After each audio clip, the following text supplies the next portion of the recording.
Guys, today's video, magluluto tayo ng fried chicken at sariling gravy.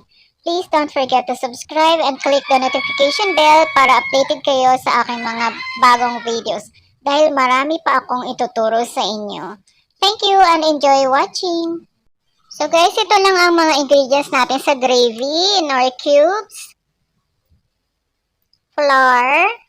So depende kung gaano kadaming gravy ang gagawin nyo. Ako konti lang. So dapat 1 tablespoon of flour lang. And then half teaspoon of sugar, 1 tablespoon of soy sauce, and then nag-add ako ng Knorr seasoning, 1 tablespoon din. And then water, 1 glass of water. Haluin lang maigi hanggang sa mawala ang buo-buo.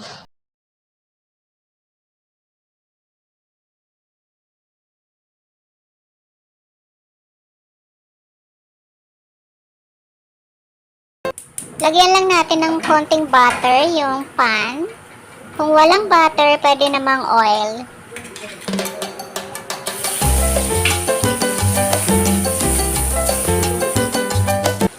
At ibuhos lang ang ating mixture.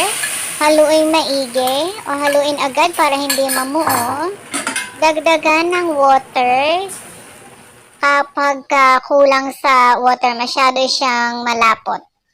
Dagdagan lang ng water hanggang makuha nyo yung consistency na gusto nyo.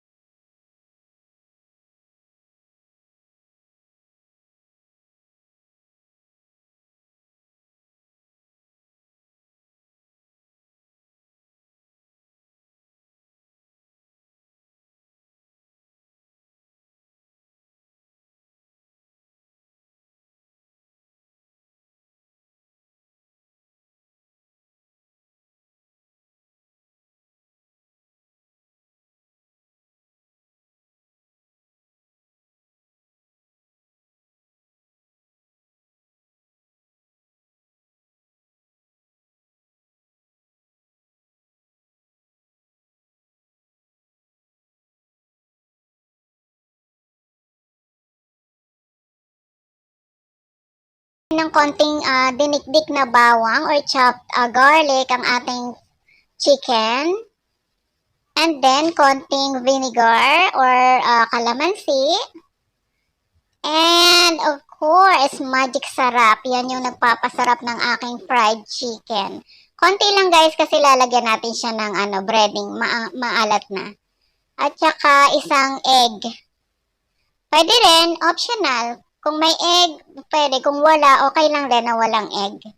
Haluin lang natin, lagyan ng paminta. Kung gusto nyo, ako hindi ko na nilagyan kasi lalagyan pa natin ng breading mix. Kompleto na yun. Kompleto na yung seasoning niya. So, haluin lang natin maigi.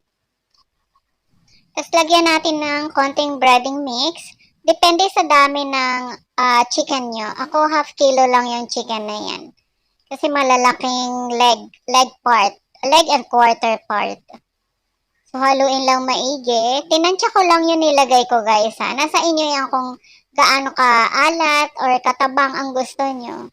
Ako, eksakto lang yan. Nung naluto, eksakto lang yung lasa niya. Tapos, dinadagdagan ko rin yan ng flour. Maganda pag may flour kasi lumulutong yung fried chicken natin. Pwede din cornstarch. Mas malutong pag cornstarch. So, hindi ko na dinadagdagan ng water kasi yung nagbibigay ng liquid is yung egg na dinagdag natin. So, tamang-tama lang yung lapot ng chicken.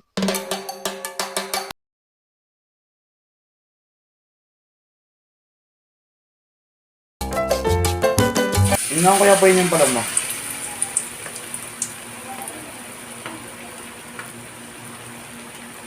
Ito yung naman mo.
Eto na guys, ang ating finished product. Siguradong mag-i-enjoy ang mga chikiting nyo kapag ginawa nyo ito.